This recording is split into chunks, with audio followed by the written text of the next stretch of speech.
Welcome to Stacking Triggers, a Magic the Gathering podcast. I'm your token copy, Bill. Okay, that's actually a good intro. I don't hate you doing this going forward. Okay, I'm glad that you enjoyed the intro. Yeah, I thought that was pretty good. You know, that was actually clever, which is a shocker for you. I'm Dan, and there's no Caleb this week because he's on vacation. So instead, you get this jank-ass version of the deck, where it's like somebody bought like a lot of 5,000 cards and tries to make a commander deck out of it. Yeah, but they're about 5 cards too short. Yeah, that's true. How are you doing, Bill? I'm doing all right. I'm not doing too bad. I've been getting to play a lot more Commander during the week than I normally would. Oh, but, yeah, you did a I don't know who you went through, but you're doing a Commander group of like randoms. Yeah. So I signed up with the Play EDH Discord, and so what that Discord group does is they curate a bunch of different games. So they moderate power levels and get everything going. So that way, everybody's on a fair playing field. Well, I'm not gonna say fair, but the power levels of each deck. Yeah. Everybody, it's there, so everybody has a good time. So I am currently just running what they call battle cruisers, which is basically anything that's pre-con power level. Okay. They also have like a low tier, a mid tier, a high tier, and a max tier. And they also have random games. Or not random, but custom, sorry. Custom, nothing's regulated. So there's a lot of that. They do have some weird things that they do. So they'll look for infinite combos and things like that and tell you that you got to yank the infinite combos out just because, you know, they want people to have a good time. Right. Infinite combos are not fair, as we've seen with Caleb's Niv Visit deck. And anytime he gets to an infinite combo, we just go, oh, okay, cool. Yeah. They're also very particular about how the board state is. So, like, I have a favorite card, the Time Sifter. And they said I had to pull it out, even though it's not necessarily a broken card. It just really messes. So, yeah, they really wanted to make sure that that's not in Battle Cruiser, because Battle Cruiser is supposed to be just very, very, very beginner friendly. Sure, and you know you're learning how to build decks, so you're above beginner, but still an idiot. So you probably belong in beginner. Yeah, no, and that's yeah. I did run a deck through their check system. By the way, if you do want to go through this group, the check system is a 3-day wait currently. Good God. They don't have enough mods for everybody on there. Sure. But like, my deck didn't even register. You told us that the other day, and I just went, "Oh my God!" Yeah, basically, they're saying that the deck wouldn't be able to compete with a pre-con, or not that it necessarily wouldn't be able to compete, but I couldn't keep tempo. That sounds about right, because it's pretty much only commons. There's not like, and it's only commons from a specific part of Magic's history. Like, there are better commons from other eras that you're losing access to by doing that. Yes, yep, and that it's actually my deck of the week, but we'll go over that deck here in a little bit. Sure. But that's how it's been for me. How have you been? Well, I'm in the middle of live stream for the Cure, and by the middle, I mean technically we've hit our goal of $15,000. We're currently working on our stretch goal of $17,500, and you know, it's going well. Awesome. I don't know where we are now, but since we hit the goal, I decided, fuck it, they don't need me anymore, and so Bill and I are here recording the podcast. Yeah, I wasn't feeling well earlier this week, so had to postpone our normal recording. Yeah. So that being said, they still do need me.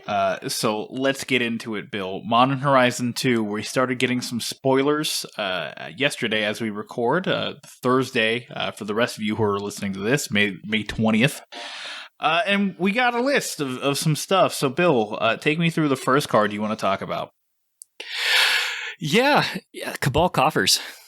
I think it's actually a reprint, to be honest. But you get to 2 and tap. It's a land, and you add black for each swamp you control. So it's you get to multiply your swamp output by a lot. So, looking at this in general, you probably need at least 3 swamps for this to. Oh no, you don't probably need. You need 3 swamps in order for this to hit value. Yep. Because otherwise, you're not doing too much in terms of doubling your mana. But yeah, in a mono black deck, if you're running this and like, because normally in mono black, if you're running, you'd also be running like Castle Lochthwain, but you can't run that. Right. And also with this, there's just the fact that you could put this in a non-mono black deck. I think you could put it into a Rakdos deck and it'd do fine. You think so? I think so. Assuming that the Rakdos deck leaned a little more to the black side, I think you'd do fine. That makes sense. I think the big concern then, if you're running this in multicolor, is if you're not actually getting your black cards. Like if you're just like getting your other colors instead of black, you're kind of fucked when you get this, because it doesn't tap for, colorless. It doesn't do anything other than, oh, I need black cards, or I need swamps in order to do anything. It counts as your your colorless mana then, or not your colorless, but the number mana. Does it? Because it doesn't say it taps for anything. No, I'm sorry. The card doesn't, but mentally I'm just thinking, it would count as your 3. So say you had a card that said 3 and a red, it would count for your 3 then. I don't think that's how that works. I think it needs to because the basic lands they tap for the color they are. I think for like these special lands, they need to specifically say it counts as this kind of thing. Like it needs to say tap for a colorless or pay 2 and tap it for, like that would be its secondary effect. It's like Castle Lochthwain. Castle Lochthwain says you can tap it to add a black, and then you can tap it, and then I think it's pay 4 and like draw a number of cards and deal damage to yourself equal to the number of cards in your hand. Yeah, I might be misspeaking and confusing everybody, but I'm just saying, like, if it's saying like pay 3 and a red, you can pay that 3 with it. Okay, sure. Whatever you say, Bill. I don't know. That's where my brain takes it. It's fine. But Cabal Coffers, I think it's a good card, especially if your deck is mono black or skewed to the black side. And that'll bring me to the card I want to talk about, which is Thorasta, Tempus Roar. It is a 10 green legendary dinosaur. This spell costs 3 less to cast for each other spell you've cast this turn. So, in a rampy green kind of deck, this kind of works. Like you have your low to the ground creatures that cost like 1, 2. So like if you're paying, like, let's say you cast like Llanowar elves and other like 1 costs, like let's say you cast like 3 or 4 of them, or really just 3 of them, you can cast this for 3, 1 and then a green. So you cast basically 6 creatures and you get a fuck ton of power basically. It has trample and haste. It also tramples over planeswalkers, which is interesting. I don't know if I've ever seen that before. And then Thorasta, Tempest Roar, has hexproof as long as it entered the battlefield this turn, so it can't be immediately killed. Yeah, that's kind of OP. It's only hook. I mean, Doomscar could kill it. Right, but it's a sorcery, so like instants can't kill it. So like they can't. True. Yep. I'm trying to even think of like a 7 cost instant, or like it would be like a black instant, like a Doomblade. I think Doomblade's an instant. So like it can't die to Doomblade, like it can't die to targeted removal. So really, it's going to be able to trample. Like you're going to be able to swing immediately with it, trample over something, do some damage. I believe if you make this your commander, the cost reduction stacks with its commander tax. So let's say you play 4, like you've already summoned it once you've summoned it once this game already. You then add, then you cast 4 spells. You can now play this for green, as opposed to 10 green. Oh wow, yeah, I think you're right. That's a strong commander. Yeah, not having to pay the tax. Exactly. It's like Awaken the Blood Avatar, where you can reduce its cost by I want to say it's 2 per creature you sacrifice. So, and that includes commander tax. So if you keep conjuring tokens or other creatures, you can keep sacrificing them and keep playing Awaken the Blood Avatar every turn for still 2 mana. That's crazy. So I have an odd card that I want to talk about. Okay. Unmarked Grave. I know there's tons of stuff that has effects for when it's in your graveyard. I'm not familiar with all that stuff. Mm-hmm. But if you really want to just get something from your library into the graveyard, that's for 2 mana, you can do it with Unmarked Grave. Well, so it's not in the same colors, but with the new Lorehold decks, like there's a lot of graveyard recursion. Like Osgear the Reconstructor, you will dump like artifacts in your graveyard, and then you can use Osgear's effects to exile it and then create 2 copies of it. Or Quintorius, it likes stuff recurring out of the graveyard. Black also is very good at recursion. So like there's a couple Witherbloom spells specifically that allow you to recur cards from outside or from your graveyard back to your hand. This helps you just tutor that up. I see. So it is a thing. It is definitely a card to use. Like that's going to go if you're running a lot of recursion in a black deck, it's going to fit in there. Oh yeah. Yeah, that makes sense. It's just, to be honest, I'm not to the level yet where I do a whole lot of graveyard recursion. So it's a little lost on me at this point. No, I understand. But yeah, that is a legitimate black strategy, is to dump stuff into your graveyard to then be able to to recur it either the battlefield or your hand. Oh yeah. I want to talk about Timeless Dragon. It is a 3 white dragon with flying, plane cycling for 2, so that means you pay 2, discard this card, and search your library for planes and reveal it and put it into your hand, then shuffle. So that alone, like plane shuffling, is very good because white doesn't have very much ramp. In fact, when Archaeomancer's map was revealed in the Strixhaven Commanders products, people were freaking the fuck out about it because it allowed you to get, I think it's 2 planes, it might be 3, but it allows you to get an amount of planes to your hand, and then you're able to play lands as other players play lands, so you're able to keep up with the land ramp in white. So this helps you kind of do that same thing. So plane cycling, super useful. It also has Eternalize for 4. So that's 2 and a white. You can exile this card from your graveyard, create a token that's a copy of it, except it's a 4/4 black dragon zombie with no mana cost. Eternalize only as a sorcery. So it's originally a 5/5. I like this for my Quintorius deck, quite honestly, because it exiles from the graveyard, which means it gets to create a 3/2 spirit token, and then I get a 4/4 black zombie dragon. The zombie dragon doesn't get pumped in any way, shape, or form by everything else in my deck, but it's another free way for me to be able to get another spirit token out on the field. Well, I mean, for 1 cast, essentially, you get 2 creatures. Yeah, what is it? Like it's a 7/6 for 4 mana. That's pretty fucking good. Yep. Now, question about plane cycling. Yes. Once Timeless Dragon is out on the field or on the battlefield, can you plane cycle it still if you need to? No, you have to discard. Yeah, you have to discard. Oh, put it into what? Wait, hold on.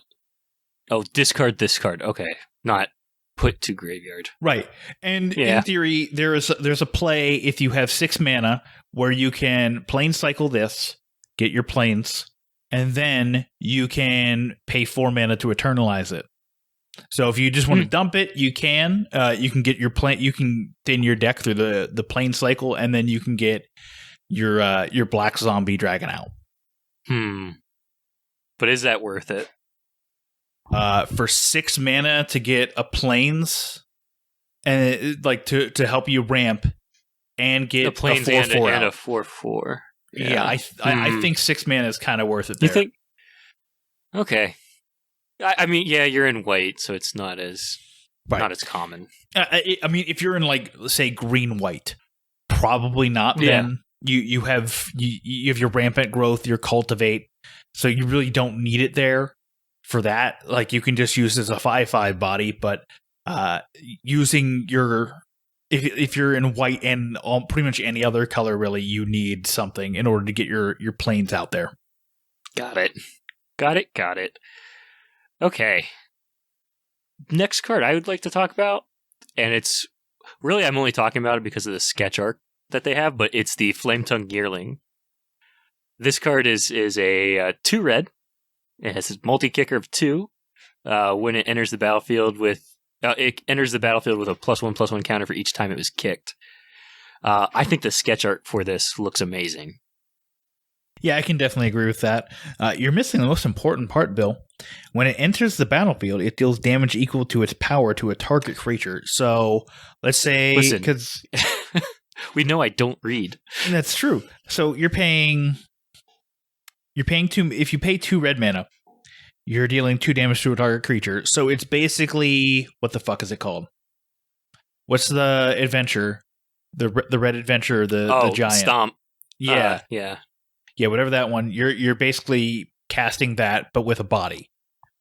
Yeah. And then for everything you multi-kicker it for, you're getting a +1/+1. So for 4 mana, you're doing 3 damage. So it's a worse frostbite with 3 snowlands. Mm-hmm. Yep. But you're getting a body. No, I was gonna say I don't think it's actually worse. I think it's on par or better. Yeah, that's the thing is okay, so you're paying 4 mana to get a 3/2 that deals 3 damage. At one point, does that stop being good? And I don't mean specifically the 3/2. I mean how many times do you multi-kicker this until it stops being good? Like a good value. Well, I think the downside is you can only target creatures, right? So I think that's the downside. I mean, yes, but sometimes you need to dealing. I guess that's true because you could cast it without having a valid target for it. And is it must? It deals. So it's a requirement basically. So if you don't if there you can't summon this by itself. So if there's no other creatures on the field, it's a dead card. Yep. Because it would actually just target itself and die. Ripperoni. But yeah, that's a good point. Is you would need a target creature. I don't know. I was just thinking about some stuff I did with the Prismari deck. Mm-hmm. I at one point had 8 red mana floating. I think. Yeah. So I was thinking, man, you could kick it 4 times and just nuke somebody on your second main phase.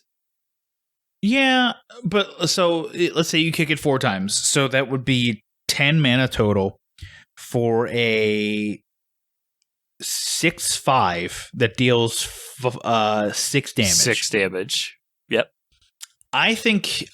See, now I'm starting to think that's bad.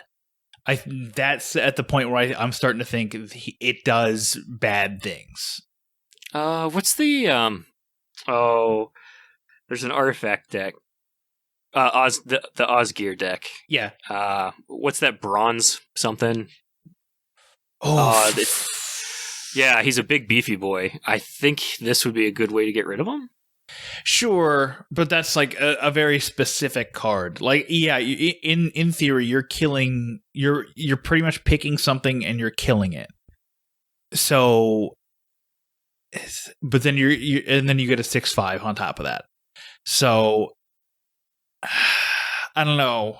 I think multi-kicking around 4 or 5 times is when we're starting to reach okay, this is pretty shitty. Bronze Guardian, that's it. Yeah, actually, I don't know. Bronze Guardian, it says other other artifacts you have or you control have ward 2. So it's other. So that's, yeah. I think it's a good use case to get rid of. But I don't know if that card's like actually a thing that you have to worry about, though. It was pretty bad the past couple days. I've had at least 2 games with them. Sure. They're not fun. All right, well, the last card I want to talk about is U3, Flame's Fortune. It's a 1 blue and red mana for a legendary F-free creature. It has flying. Whenever U3, Fortune's Flame attacks, choose a number between 1 and 5. Flip that many coins. For each flip you win, draw a card. For each flip you lose, U3 deals 2 damage to you.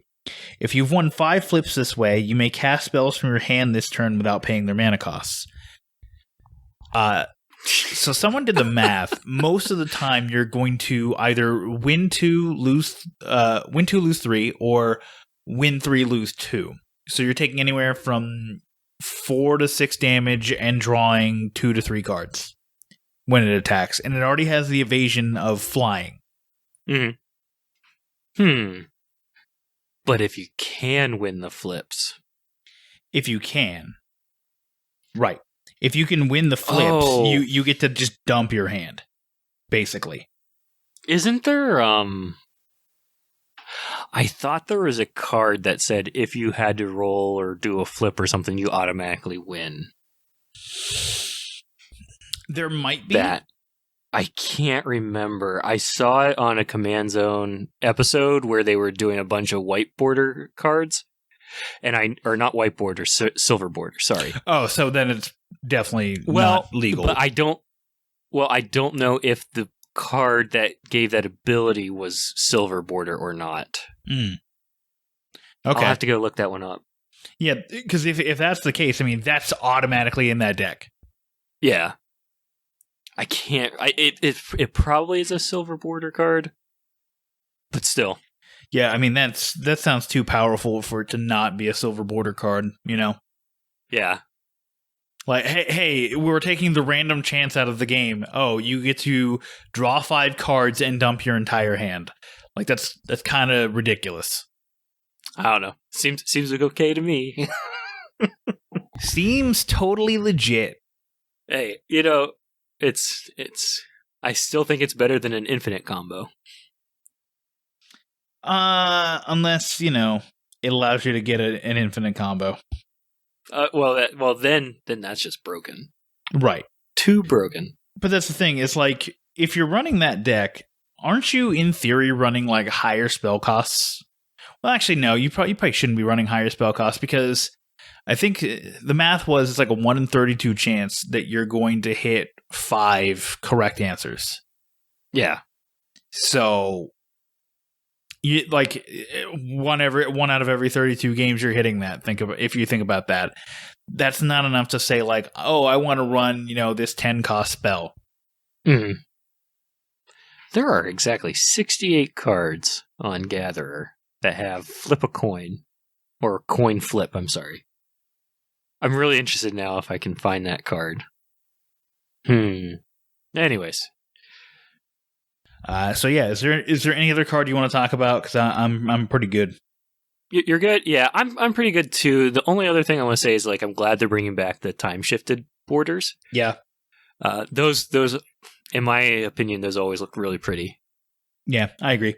I cannot wait, especially if I get my timeless dragon in time shifted border. Yeah, that is definitely nice. I think the time shifted borders are specific to the set boxes, if I remember right. Mm-hmm. So if you're doing draft like me, don't get them unless you purchase them singled. Well, that's what you should do anyway, is purchase them singles. Yep, that's true. I just like cracking packs. It's like gambling. Yeah, like I said, for this one, I'm going to be buying a single box. I have my pre-order, my single box, and then after that, because it's a print-to-demand set, the singles are going to be pretty cheap. The boxes currently are not, though. Yeah, I'm wondering I'm wondering when the prices will come down.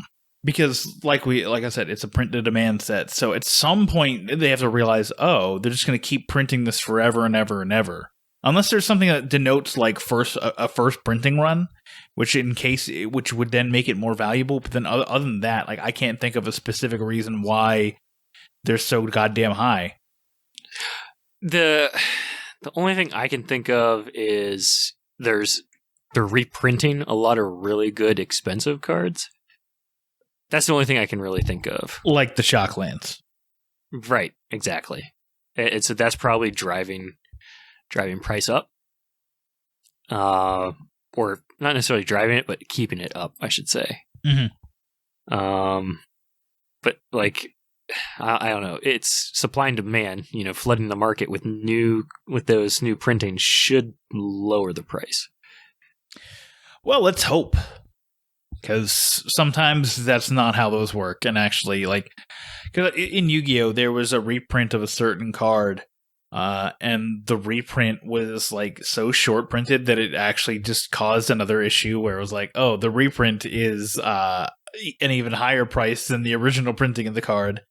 Oh, jeez. Yeah, Konami, for as much as Caleb wants to talk shit about Wizards, at least Wizards seems to sort of care. Konami did not care. Oh, they didn't? No, not at all. They were just like, we want your money. Fuck you. We want your money. Oh my. All right. Well, I'm ready to move on to our next segment, which is Boo-doo boo boo boo Bill's Jank. My God, this is some jank. This is very jank. All right, so before we even start talking about it, just going to preface this is remember how I bought $35 worth of bulk? Well, this is the result of $35 worth of bulk. So what I ended up doing was going through all my red and black cards because I wanted to make a 100% common commander deck, including the commander. So the only commander I could find, or commanders I could find that were appropriate for this were Lady Orca, the Chandler, and one other, Joven. Yep. So Joven and Chandler are both mono red. Lady Orca is black and red. So, as you pointed out, my commander does absolutely nothing. There is no ability to Lady Orca. Yep. It's just a 5 black-red 7/4 creature. Which those stats are fucking terrible for a 7-cost creature. They're legitimately awful. Yep, the printing, I believe, is from a long time ago. When was this printed?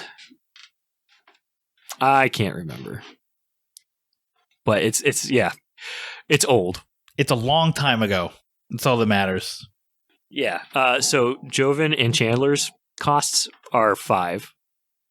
But they also have abilities of 3 red and tap, destroy target artifact creature, or 3 red and tap, destroy target non-creature artifact.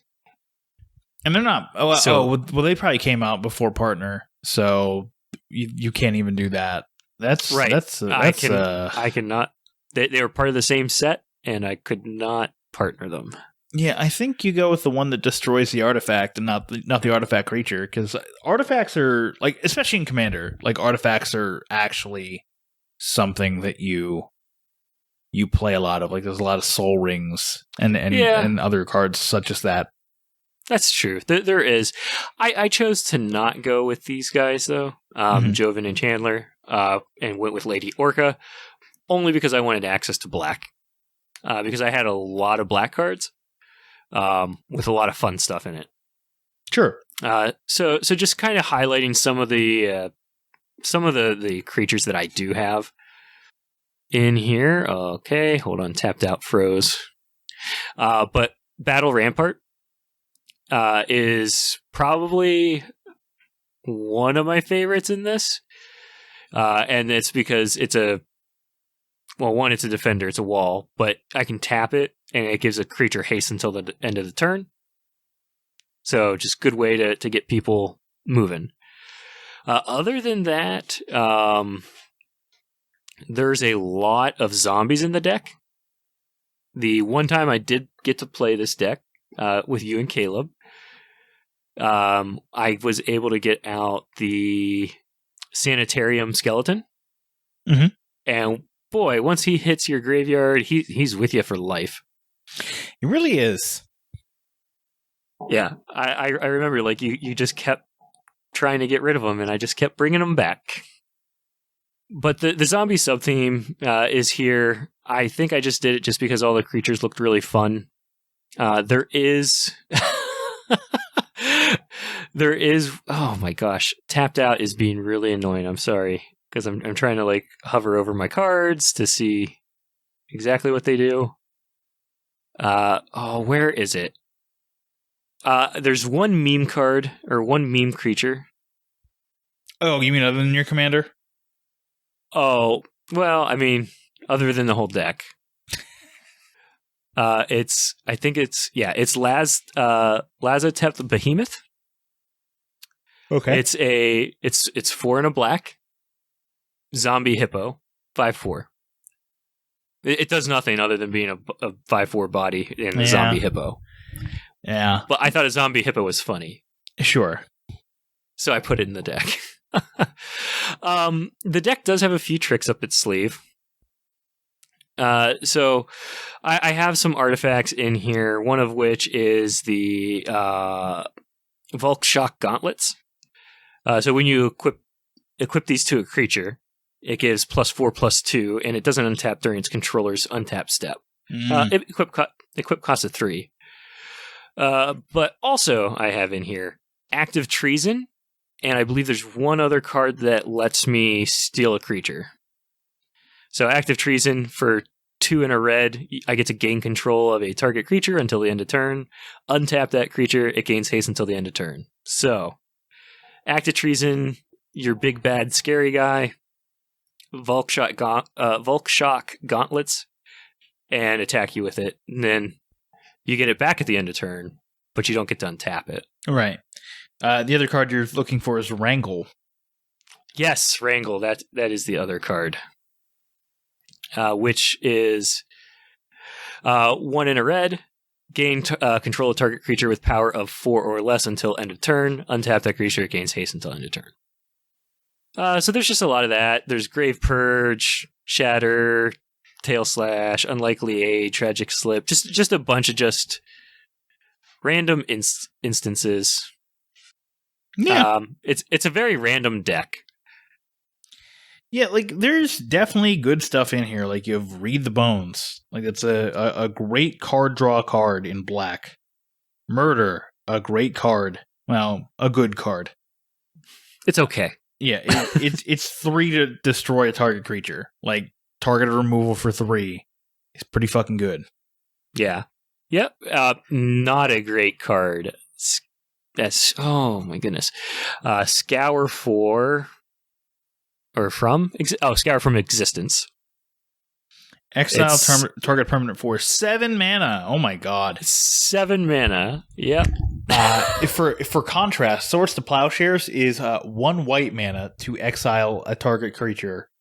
And then it's target creature, so it's not target permanent. This has more utility, like you can exile a land, exile an artifact, enchantment, creature.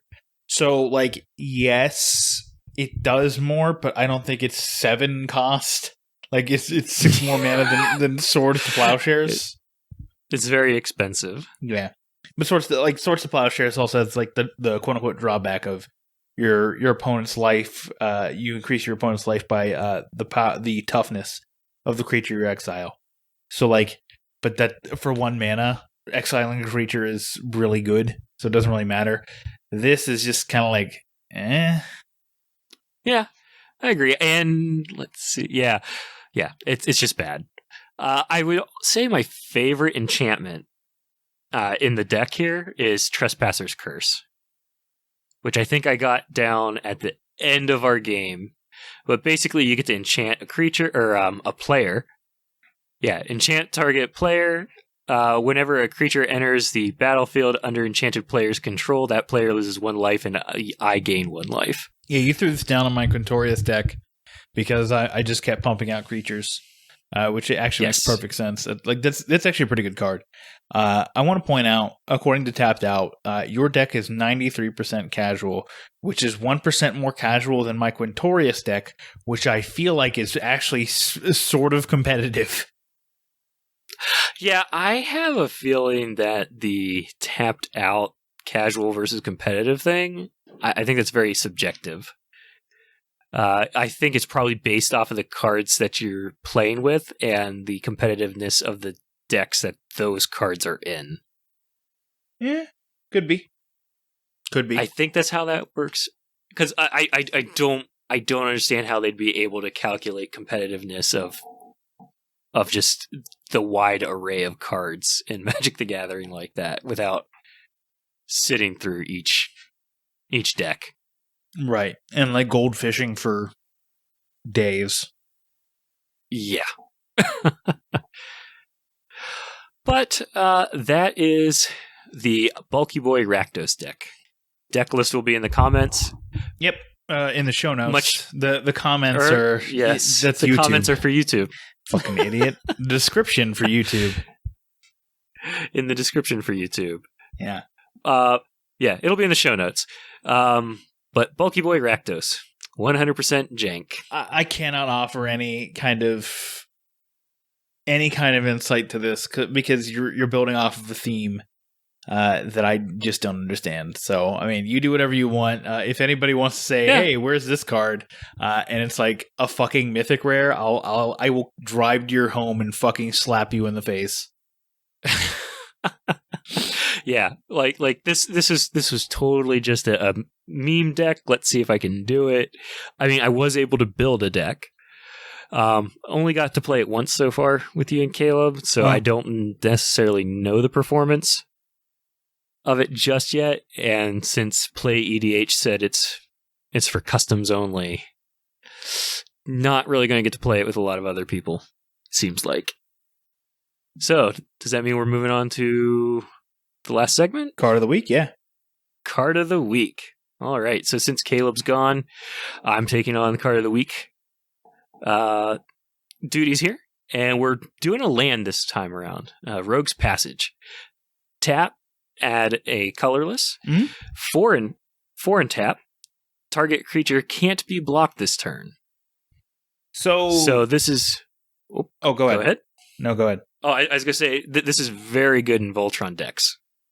Very, very good. Yes. So, like the commander Lathril in Elves, who basically, if she hits face, if she deals combat damage, she creates that number of 1/1 elf tokens that she can then use for her second ability, which is basically like you tap her and 10 untapped elves to deal 10 damage to everybody and basically drain everybody for 10 damage. Holy moly. Yeah, but that second part's almost never used because I feel like if you're going with a Lathril deck, you're going Voltron. And if you're going Voltron, you're going for win by commander damage. So you need more evasion than just Menache like she has. So Rogue's Passage is super useful for her. Yeah, I think Rogue's Passage should just be in any commander deck that's running Voltron with commander damage as your win con. Mm-hmm. And I agree. It's just very, very strong. A lot of the precons this time around, I think, have Rogue's Passage. It's I'm weird. Not 100% sure. Because, Strixhaven had that new alternate win conditions in Strixhaven Stadium. And it's like they're trying to get you to add that to other decks. Like the Strixhaven Stadium, because it's a mana rock. Like it's a 3-cost mana rock that also offers an alternate win condition. So at least that's interesting. So, I guess if you're running a Strixhaven Stadium Commander Mana Rock deck, then maybe you can also run the Rogue's Passage in it. But it's also you're not getting Strixhaven Stadium unless you tutor for it. And the only card I can think of off the top of my head that can tutor for it is Goblin Artificer.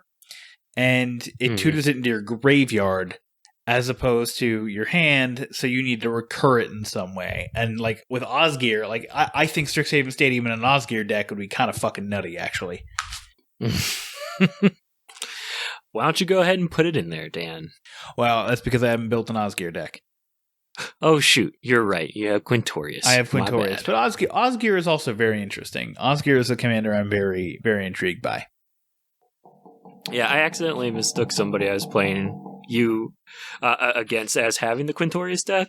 When it was the Osgear deck, I was like, I got, I don't know, wires crossed it. I was like, oh, he's pulling stuff out of the graveyard. Kill him now. Kill him. Yeah. Osgear likes artifacts in the graveyard, so like being able to pay 3 to make 2 copies of this, which gets you 2 mana rocks, and then you get your counters. I think the counters don't stack though, so if you have 2 copies of this, you don't like automatically win. Like it has to be 10 counters on a single one before you can do your thing. But does Proliferate let you move them? Proliferate does not let you move them, but it should let you double them. Okay. But I'd have to think of like red and white Proliferate cards because I can't think of any off the top of my head. Yeah, I'm just looking here real quick. Yeah, it puts another counter of each kind of counter already there on those permanents. Right. Yeah. Okay. So let's say you're 5. Let's say you're 5 and you get you proliferate. Then you're at 10. Then you have to deal damage to a player, and then you can eliminate them from the game. Well, that just sounds like winning the game with a lot more steps. Yeah, kind of. But that's the card of the week, Rogue's Passage. I like it. I think it's fun. Bill likes the card, everybody. Shocker. Yeah. All right. Anything else, Daniel? If you're here on YouTube, subscribe to the channel, like the video, do all the normal YouTube shit. If you're listening on a podcatcher, make sure you follow the podcast on whatever podcatcher you're listening to us on. And if you're listening to us through Apple Podcasts, make sure you leave us a review because we would greatly appreciate it. And tell a friend if you like our, kind of casual talk about Bill being bad at Magic. And in response, I bolt myself.